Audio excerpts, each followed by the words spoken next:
Olá, meu amigo, olá, minha amiga, a paz do Senhor. Seja muito bem-vindo ao canal Aprendendo com a Bíblia. É com muita alegria que através deste canal, toda semana eu trago um estudo bíblico para você. E nós temos abordado nesse primeiro trimestre as lições da Escola Bíblica Dominical.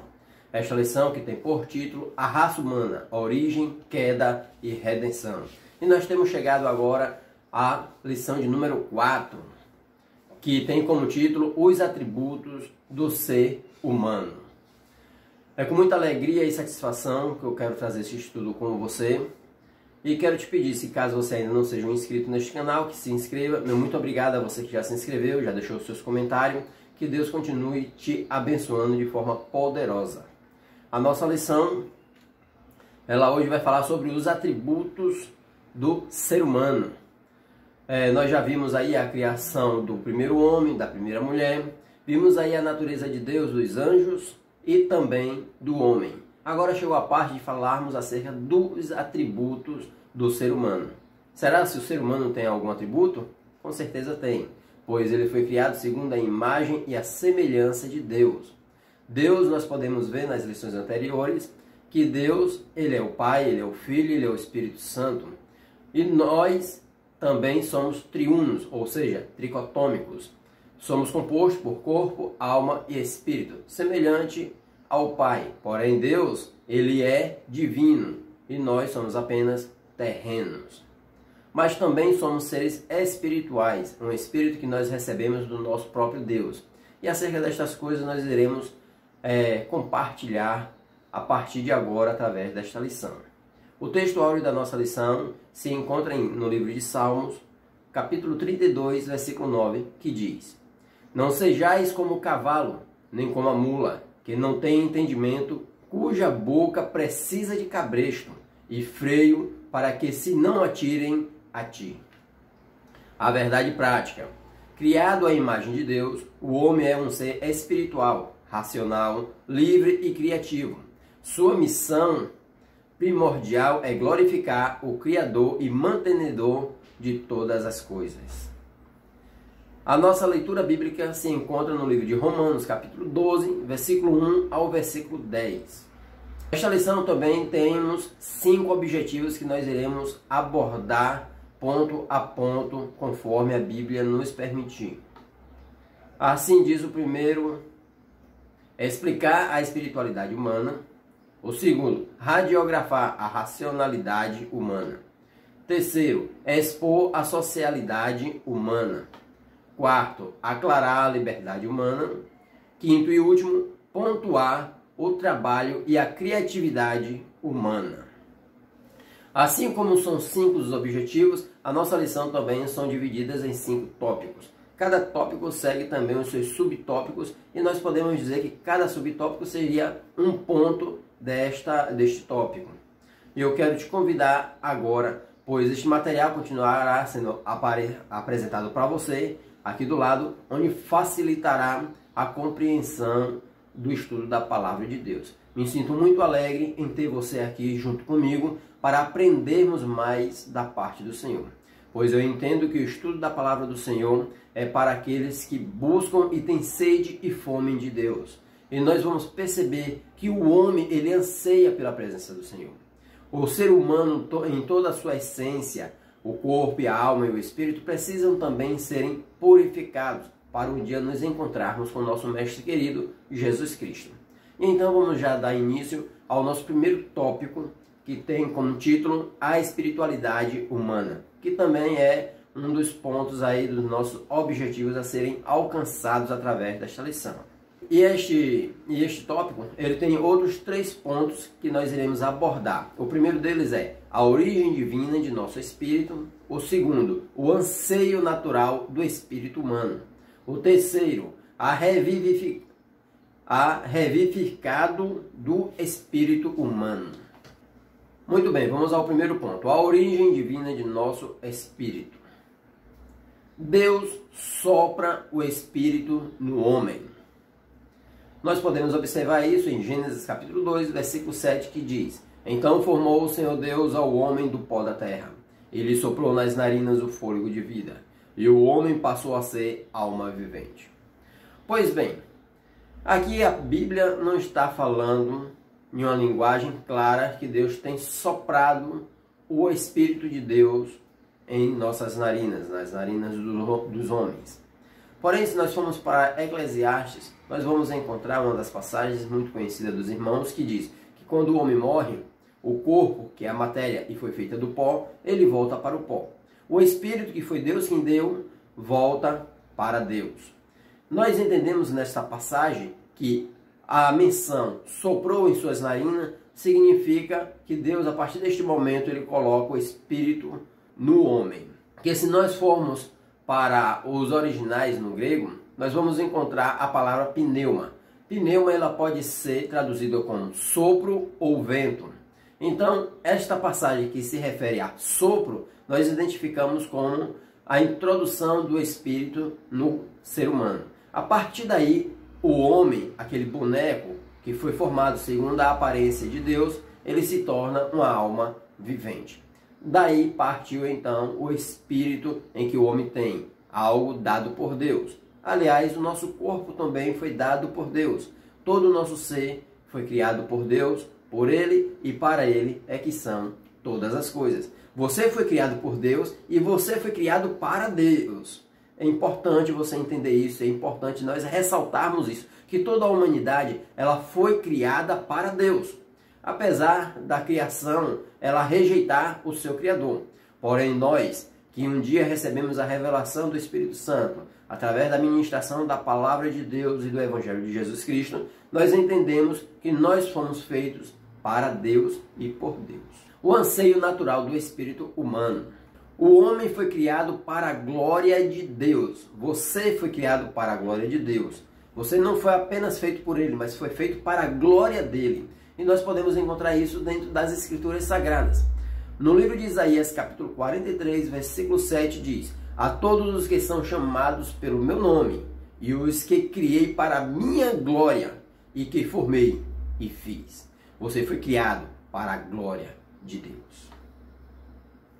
E é de forma muito natural de que você, corpo, alma e espírito, que foi criado por Deus, e principalmente o espírito que saiu diretamente de dentro de Deus para dentro do homem, ele tenha a naturalidade de se inclinar para Deus, de anseiar por Deus. E aqui é algo muito interessante, porque o ser humano, ele foi criado para a glória de Deus e foi criado para adorar a Deus.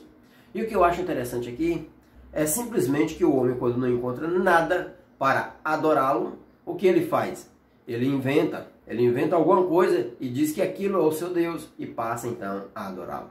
Nós podemos ver em uma das passagens no livro de Atos, aonde Paulo chega em um determinado lugar e naquele lugar o povo ali é extremamente religiosos. Mas existia um altar separado, onde estava escrito ao Deus desconhecido. Paulo aproveita o ensejo e fala que aqueles homens são extremamente religiosos e que Paulo sabe quem é aquele Deus desconhecido a qual eles adoram sem conhecer. E Paulo então aproveita e introduz o Evangelho de Cristo e a salvação é estendida também para aquele povo. Pois o ser humano, quando ele não encontra nada para adorar, ele inventa. Isso aconteceu lá no deserto também com o povo de Israel. Quando Moisés se afasta, o povo de Israel, eles levantam a imagem e também o adoram, porque achava que Moisés tinha os abandonado. Porém, é natural essa inclinação para a adoração, pois a essência do homem é adorar a Deus. Porém, precisamos conhecer ao Senhor para nós não trairmos como um marido trai a esposa ou a esposa trai o marido. Toda vez em que você adora uma imagem, toda vez que você adora um outro Deus ou um outro ídolo, Deus não se agrada disso, porque Ele te criou para que você o adorasse e não adorasse a criação.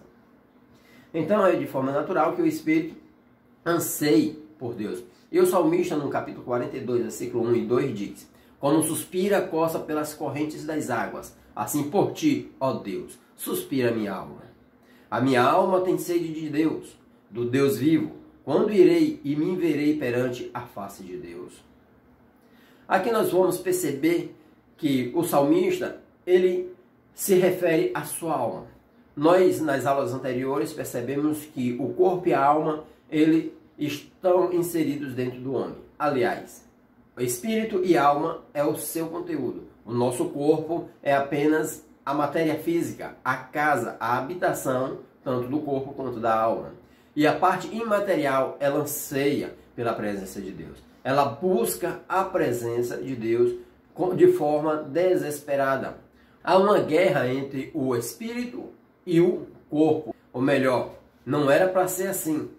Mas acontece que o homem, ele se contaminou no decorrer do tempo. Na sua trajetória de vida, ele tem se desviado dos propósitos de Deus.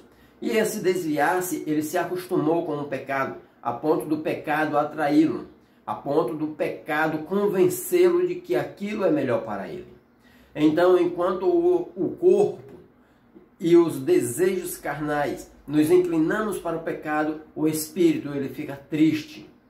Mas quando nós nos inclinamos para as coisas espirituais, o nosso espírito ele se alegra na presença de Deus. O nosso espírito é revivificado diante da presença de Deus. E nós temos completa comunhão com Deus através do nosso espírito. E nós vimos isto na aula passada. Em Gálatas capítulo 5, versículo 17 diz: porque a carne milita contra o espírito e o espírito contra a carne, porque são opostos entre si, para que não façais o que porventura seja do vosso querer. Paulo aqui ele descreve esta luta entre a carne e o espírito. E nós podemos perceber que aquilo que nós queremos fazer não é o que o espírito realmente anseia fazer. E nós vimos também na aula passada que o ser humano ele herdou uma natureza divina, ele herdou uma natureza de Deus. Porém, no decorrer do tempo, ele corrompeu esta natureza, a ponto dele ficar, abafar, meio que esconder esta natureza que está nele. Porém, toda vez em que o homem ele conta uma mentira ou que ele comete um pecado, no seu subconsciente, de forma automática, o condena e diz para ele que ele está errado. Isso é a natureza divina tocando nele. Eu acho interessante a vida do Senhor Jesus Cristo, o homem perfeito em tudo e que não deixou esta natureza se corromper. E nos ensinou a vivermos de forma digna de toda aceitação diante de nosso Deus. Portanto, não vamos deixar o nosso desejo carnal vencer o Espírito, que o Espírito venha prevalecer em nossas vidas. A revivificação do espírito humano. Através de Jesus, somos reconciliados com Deus. Olha, anteriormente nós estávamos perdidos. Isaías descrevia que nós éramos como ovelhas desgarradas e que nos desviávamos pelos caminhos. Nós não sabíamos a direção a seguir. Até que Jesus veio e como a luz do unigênito iluminou. E ele mesmo declara dizendo que é o caminho, a verdade e a vida. Então, através de Jesus, nós somos perdoados e reconciliados com Deus. E isso provém do Senhor e não de nós mesmos. Em 2 Coríntios, capítulo 5, versículo 18, diz: ora, tudo provém de Deus, que nos reconciliou consigo mesmo por meio de Cristo e nos deu o ministério da reconciliação. Eu quero compartilhar com você mais um detalhe neste versículo. Percebam que Deus ele não apenas através de Jesus Cristo nos reconciliou, como também nos deu o ministério, ou seja, a administração do reconciliamento com Deus. Através da igreja do Senhor Jesus Cristo, que foi estabelecida na terra depois da sua crucificação e da sua morte redentora, é que nós podemos também reconciliar outras pessoas que estão à nossa volta para com o Senhor. Pois o próprio Jesus ele diz lá em João, depois da sua ressurreição, e que ele sopra o Espírito Santo sobre os discípulos, ele declara uma coisa muito interessante, dizendo: se vocês perdoarem os pecados, eles serão perdoados. Mas se vocês retiverem os pecados, esses pecados também serão retidos. Ou seja, através de Jesus nós recebemos a autoridade do Espírito Santo e a autoridade de Deus para trazer novas pessoas a se reconciliarem com Deus. Por isso que a nossa missão de anunciar o Evangelho, o sacrifício de Cristo Jesus e a salvação nele, ele deve ser feito de forma incansavelmente. E precisamos entender que o Espírito Santo ele precisa dominar sobre nossas vidas e que a vontade de Cristo Jesus esteja diariamente em nós. Jesus nos dá vida. Aliás, ele é a vida, ele é a ressurreição e ele é o caminho. Ele é a luz para nossas vidas. João capítulo 10, versículo 10, Jesus fala o seguinte: o ladrão vem somente para roubar, matar e destruir. Eu vim para que tenham vida e a tenham em abundância. Jesus tem vida e vida em abundância para você que está me assistindo agora, para toda a sua família. Creia nisso, saiba disso, que Deus, através de Jesus Cristo, tem vida para nos dar. A racionalidade humana. Este é o segundo tópico, o qual tem os seus subtópicos ou pontos que nós iremos alcançar a partir de agora. O primeiro deles é: Deus é um ser racional. O segundo, a harmonia entre racionalidade e espiritualidade. Terceiro e último, o culto racional agrada a Deus. Muito bem, vamos para o primeiro ponto, que diz: Deus é um ser racional. Claro que Deus é um ser racional. Veja João capítulo 1, versículo 1, que diz: no princípio era o verbo, e o verbo estava com Deus. E o verbo era Deus. Ele estava no princípio com Deus. Todas as coisas foram feitas por intermédio dele, e sem ele, nada do que foi feito se fez. Ora, nós viemos de um molde do próprio Deus. Nós fomos originados de um Criador soberano, poderoso, Criador de todo o universo, das coisas visíveis e invisíveis. Um ser extremamente inteligente e, com certeza, racional. Chega a me constranger ler este tópico ao dizer que Deus é um ser racional. Porque parece que, para aqueles que não conhecem, Deus é um ser irracional? Não. Irracionalidade é dizer que o mundo foi originado através de uma explosão. Quando eu entendo que uma explosão, ele destrói e não constrói. Irracionalidade é dizer que o homem nasceu e veio ser originado através de um chimpanzé. Assim como a ciência aponta, um animal, um primata. Porém, nós percebemos que o corpo humano é algo que se evolui constantemente. Nós percebemos a complexidade deste corpo humano, a ponto de milhares de células morrerem todos os dias e milhares de células serem reconstruídas de forma automaticamente. Eu posso dizer para você que se você cortar a sua unha hoje, daqui a 15 dias você precisará cortar novamente. Por quê? Porque o corpo, ele não para, ele continua em processo evolutivo. E isso a ciência não consegue explicar, porque isso a gente só consegue discernir através da presença do Senhor. Na verdade, o que sabemos aqui? Sabemos pouco, mas o que sabemos é o suficiente para nos garantir a salvação em Cristo Jesus. E Deus é um ser extremamente inteligente e racional. E nós fomos feitos segundo a sua imagem. Se nós somos a imagem do nosso Criador e somos pessoas racionais, logicamente, Deus é um ser extremamente racional e inteligente. Deus nos torna racional e sábio. Provérbios capítulo 2, versículo 6. Porque o Senhor dá a sabedoria e da sua boca vem a inteligência e o entendimento. Como eu falei antes, Deus é extremamente inteligente, é extremamente sábio, pois Ele criou todas as coisas com o poder da sua palavra, cada coisa no seu lugar, cada qual no seu canto. E nós precisamos também entender isso. E é o próprio Deus que nos dá a sabedoria, é Ele mesmo que nos concede a ciência e todo o conhecimento. A harmonia entre racionalidade e espiritualidade. Quem não tem sabedoria, peça a Deus. Aliás, sabedoria, muitas vezes as pessoas confundem com conhecimento. Sabedoria é a capacidade que o ser humano tem. Essa capacidade foi dada pelo próprio Deus. A capacidade de aprender coisas novas, de viver coisas novas. Deus, Ele te deu essa capacidade. Deus, Ele me deu esta capacidade. Ele nos deu esses atributos que nós precisamos trabalhar continuamente. Nós somos seres sábios, racionais, né?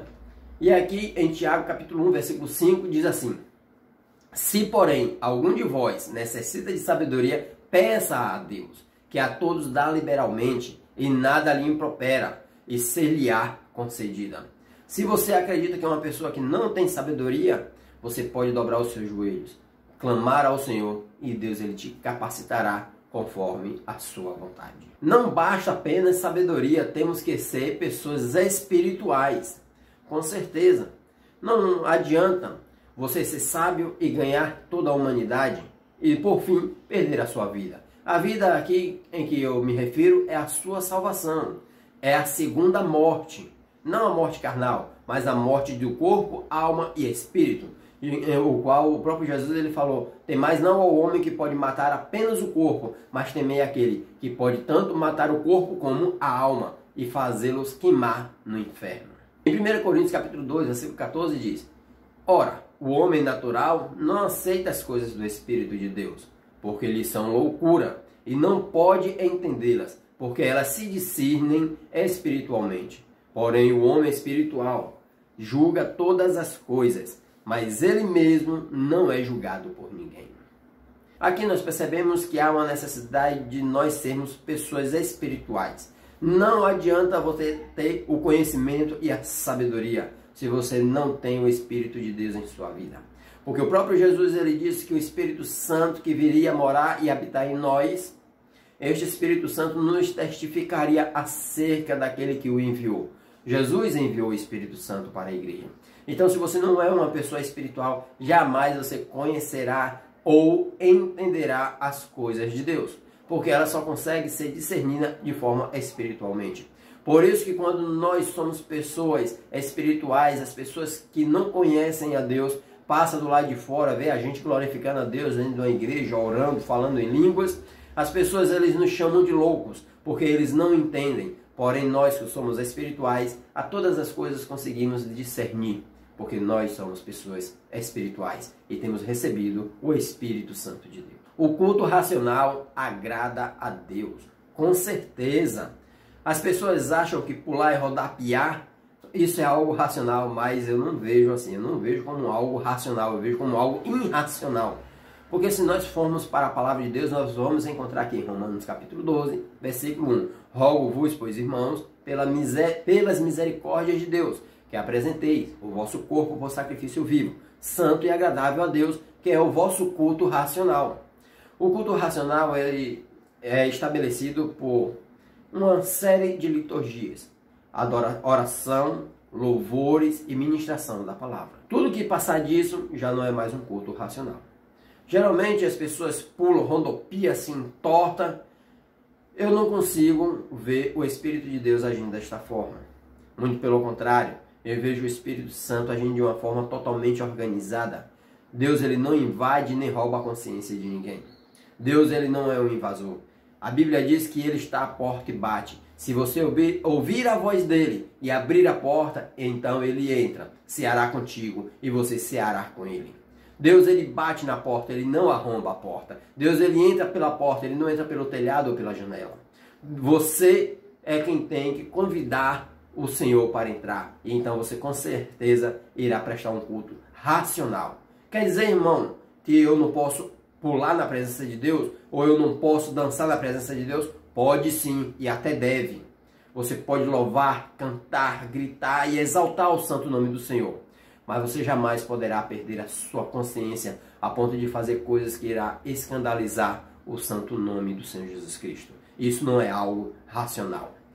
Nós vamos perceber no Velho Testamento, no tabernáculo, tinha toda uma liturgia a ser seguida para oferecer o sacrifício e o culto ali no tabernáculo. E se isso não fosse seguido, os levitas e os sacerdotes morreriam por causa disso.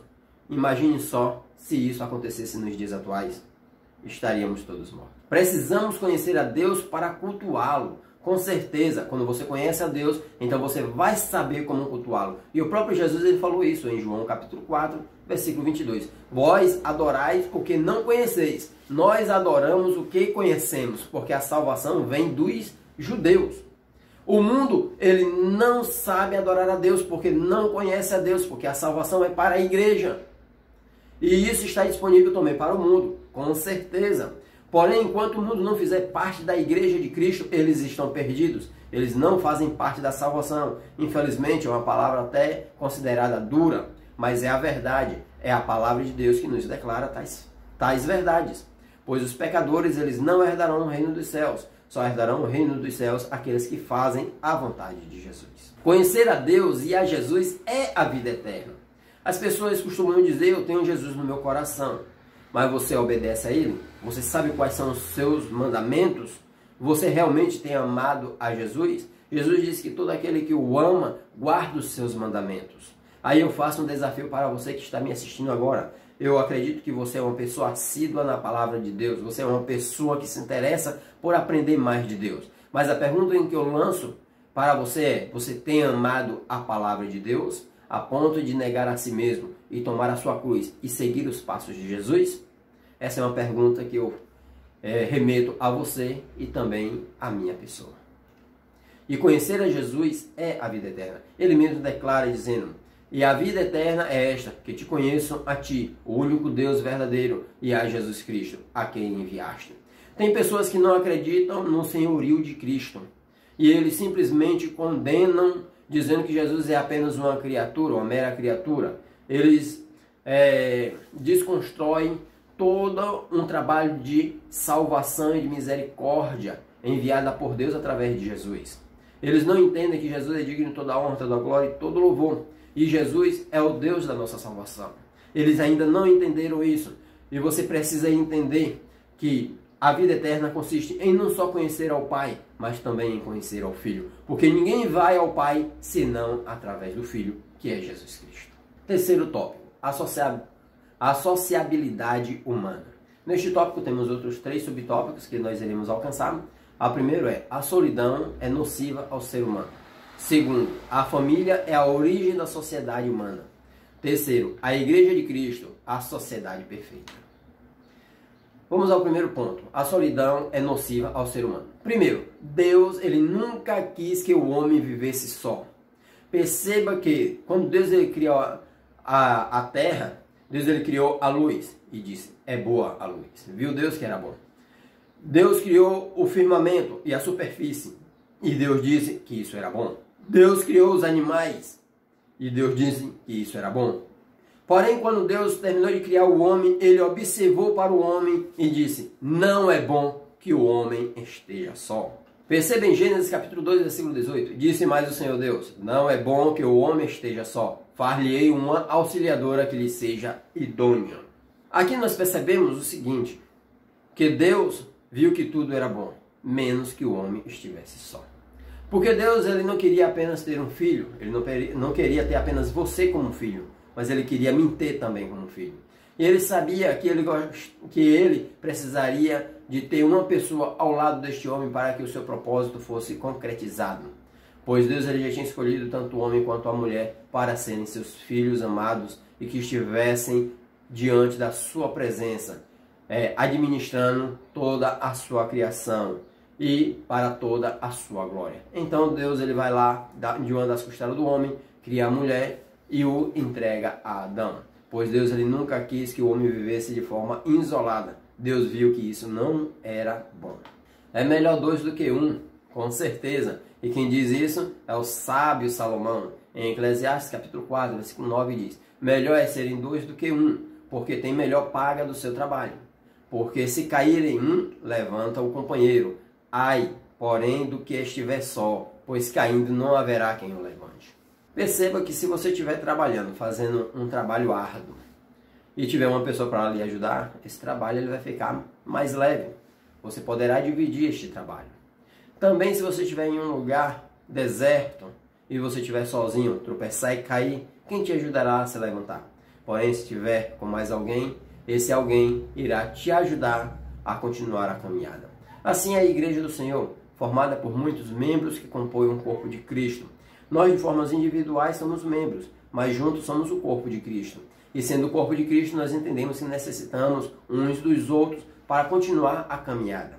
Aquilo que eu não sei e Deus me revelou, eu passo para você. Aquilo que você sabe e eu não sei, Deus ele irá te revelar. E assim nós vamos um compartilhando com o outro e caminhando para a perfeição em Cristo Jesus, até um dia nos encontrarmos com Ele. Glórias a Deus, pois Deus ele faz tudo da forma como deve ser.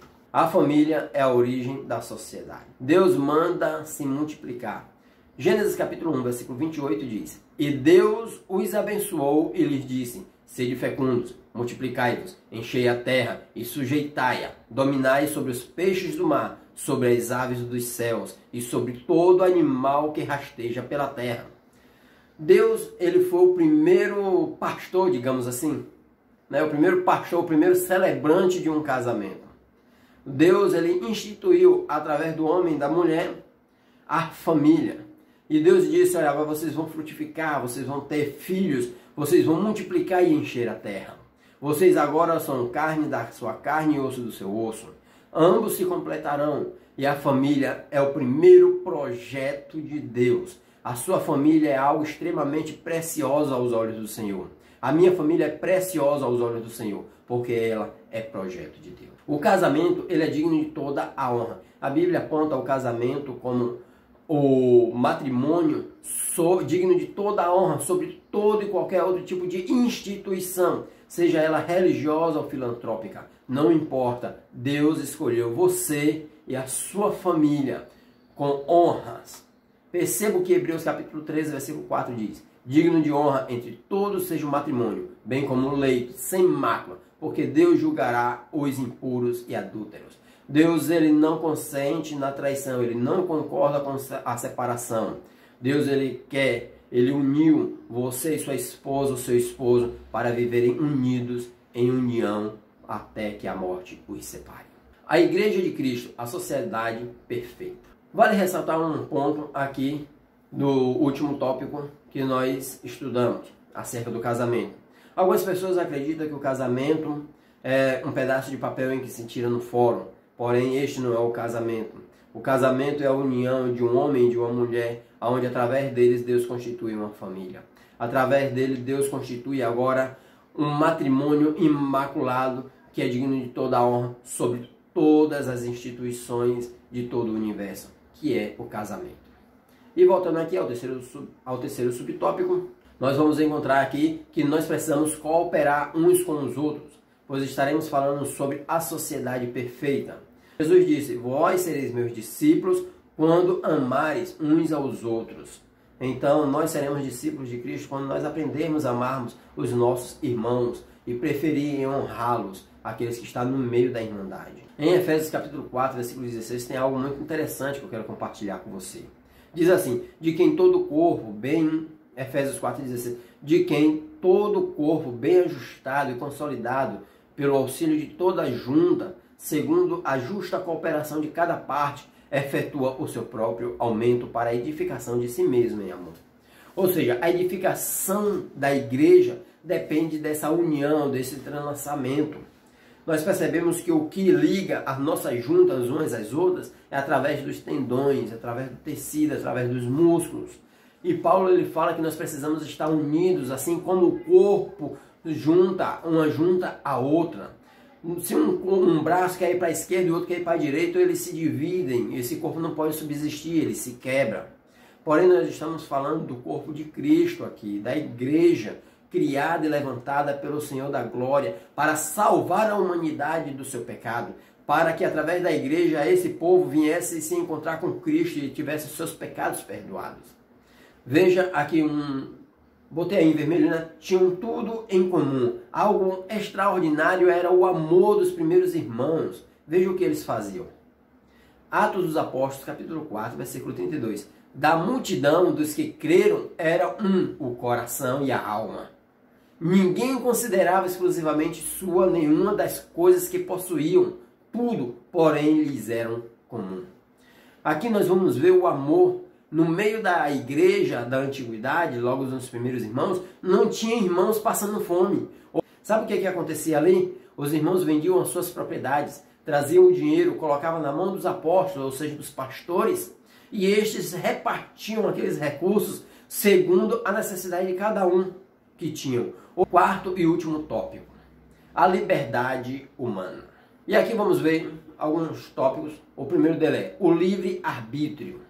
Segundo, o ato de decidir. Terceiro e último, soberania divina. Vamos então para o primeiro tópico, o livre-arbítrio. Você tem todo o direito de escolha. Deus deu a você o livre-arbítrio. E nós vamos ver aqui que você tem o direito de escolher o que quiser fazer da sua vida. A Bíblia diz que o jovem faça tudo que agrada o seu coração. Porém, não podemos esquecer que há uma advertência nessa passagem. A advertência é: tudo que você fizer, prestarás conta a Deus. Precisamos entender isto. Deuteronômio capítulo 30, versículo 19 diz: Os céus e a terra tomam hoje por testemunha contra ti, que te propus a vida e a morte, a bênção e a maldição. Escolhe, pois, a vida para que vivas, tu e a tua descendência. Deus, desde o jardim do Éden, ele tem nos deixado a escolha entre a vida e a morte. Lá no jardim do Éden, no meio do jardim, existiam duas plantas que se destacavam. A primeira delas era a árvore da vida, que está no meio do paraíso de Deus, que é o jardim do Éden, segundo o que está escrito em Apocalipse, capítulo 2, versículo 7. Nós percebemos também que existia uma outra árvore que se destacava, e desta era a do conhecimento do bem e do mal. Porém, Deus ele nos dava uma ordenança através da sua palavra, dizendo: desta não comereis, porque no dia que comer, certamente morrerás. Então perceba que desde o jardim do Éden existia a vida e existia a morte, porém o homem escolheu a morte. Com Jesus Cristo foi a mesma coisa. Foi dado uma opção para o povo judaico, e o povo judaico pediu por Barrabás: soltai Barrabás e crucificai a Jesus. Mais uma vez eles pedem agora a morte e rejeita a vida. Porque nós entendemos que quando nós aceitamos a Cristo Jesus, nós nos tornamos pessoas perdoadas. Nós somos pessoas purificadas através do seu sangue e através do seu imenso amor. O ato de decidir. O ato de decidir está conciliado ao ato de você escolher. Mas aqui existe uma outra escolha: ser ou não ser filho de Deus. A humanidade acredita que todos nós somos filhos de Deus, porém não é o que a Bíblia nos mostra. A Bíblia nos mostra que o filho de Deus é todos aqueles que fazem a vontade de Deus, pois aquele que não faz a vontade de Deus é apenas bastardos, são apenas criaturas e não fazem parte do reino de Deus. Porém, a Bíblia nos declara no livro de João, capítulo 1, versículo 11 e 12, que diz: veio para o que era seu, e os seus não o receberam. Mas a todos quanto o receberam, deu-lhes o poder de serem feitos filhos de Deus, a saber, aos que creem no seu nome. A palavra crer aqui, eu quero te chamar a atenção, não é apenas dizer que você acredita. Tiago, ele fala assim: mostra-me a tua fé sem tuas obras, que com minhas obras eu vou te mostrar a minha fé. É com as obras que você pratica, é com o que você faz e o que você é, que vai mostrar de fato se você crê ou não em Jesus. Todos aqueles que recebem a Cristo, estes sim são filhos de Deus. Recebem o poder de serem chamados filhos de Deus. A Bíblia, aqui quando nós vamos fazer um estudo minuciosamente acerca do Evangelho de João, nós vamos entender que João está escrevendo para os judeus. Eu, porém, costumo generalizar. Aqui, João está escrevendo para a humanidade e não apenas para os judeus. Porque o homem foi feito por Deus e para Deus. Então Jesus ele veio para o que era seu, o que é seu, toda a humanidade foi criada para ele. Então ele veio para os seus, mas os seus não receberam. Mas dentre esses que o receberem, lhes são dados o direito de serem feitos filhos de Deus. Glória, pois, a ele. A soberania divina. O que o homem planta, isso colherá. Olha só. Deus, ele é onisciente, ele é onipresente. Deus, ele tem todo o poder. Ele conhece a minha ida e a minha vinda. Ele sabe de tudo que vai acontecer antes mesmo que aconteça. O Salmista 139 nos descreve isso, dizendo: se nós formos para a profundeza do mar, lá Deus está. Antes da palavra chegar em meus lábios, Deus ele já conhece os meus pensamentos. E ele já conhecia todas as minhas palavras. Então, antes de nós pecarmos, Deus ele já sabia que nós iríamos pecar. Porém, Deus ele não impediu, porque ele espera que eu e que você decidamos servir a ele em amor e em gratidão. Isso deverá ser uma escolha minha, uma escolha sua. Mas se você escolhe plantar coisas ruins, então isso significa que você vai colher coisas ruins. Não se pode plantar espinhos e colher uvas. Porém, você pode plantar uvas e então colher realmente uvas e se alegrar com o seu vinho. Em Gálatas capítulo 6, versículo 7 diz: não vos enganeis, de Deus não se zomba, pois aquilo que o homem semear, isso também ceifará. Quinto e último tópico: a criatividade humana e o trabalho. Nós temos aqui alguns tópicos a serem seguidos também. O primeiro ponto é a dignidade do trabalho. Segundo, a criatividade humana. Vamos então ao primeiro ponto, a dignidade do trabalho. O trabalho já existia no jardim do Éden. Gênesis capítulo 2, versículo 15. Tomou, pois, o Senhor Deus ao homem e o colocou no jardim do Éden, para cultivar e guardar. Aqui nós vamos perceber de forma muito bem clara que o homem já tinha uma missão. Ele já tinha um trabalho a ser executado. Porém, esse trabalho não lhe causava dores. Mas depois do pecado, as dores e o sofrimento é que veio recair sobre o homem. Pois o trabalhar não é o penar. O penar são as consequências do nosso pecado. Pois a palavra do Senhor nos diz: do que se queixa, pois, o homem, senão dos seus pecados. Se nós morremos, morremos por causa do nosso pecado. Se nós trabalhamos e sofremos para ganhar o sustento, nós fazemos isso por causa do nosso pecado. Se a terra produz espinhos, é por causa do nosso pecado. Se a terra é infértil, é por causa do nosso pecado. Tudo o que nós sofremos e tudo o que nós padecemos é por causa do nosso pecado e da nossa má escolha. Com a queda veio a maldição. Gênesis capítulo 3, versículo 17. E a Adão disse: visto que atendeste à voz de tua mulher e comeste da árvore que eu te ordenara não comesses, maldita é a terra por tua causa. Em fadigas obterás dela o sustento durante os dias de tua vida. Aqui, Deus está falando, por causa da tua teimosia, por causa do teu pecado, é que você vai sofrer para se alimentar dela. Você é pó e do pó também voltará, porque você pecou. E o salário do pecado é a morte, e quem deve tem que pagar. A criatividade humana. Aprenderam a cultivar a terra. Olha só que coisa maravilhosa. Deus, ele nos deu a racionalidade. Junto com a racionalidade, ele nos dá também a sabedoria e o conhecimento. O conhecimento é fruto da sabedoria. A sabedoria é a capacidade de aprendizado. É a capacidade que nós temos de aprender algo. E através daí é que nós temos a nossa criatividade. E uma das primeiras coisas em que o homem se desenvolveu foi a forma de cultivar a terra. E esta passagem de cultivar a terra, eu posso dizer que foi o próprio Deus que ensinou ao homem como fazer isso. Pois Deus, ele foi o primeiro jardineiro. Plantou o jardim do Éden e colocou o homem para o cultivar. Então, por certo, o homem já sabia como fazer isso.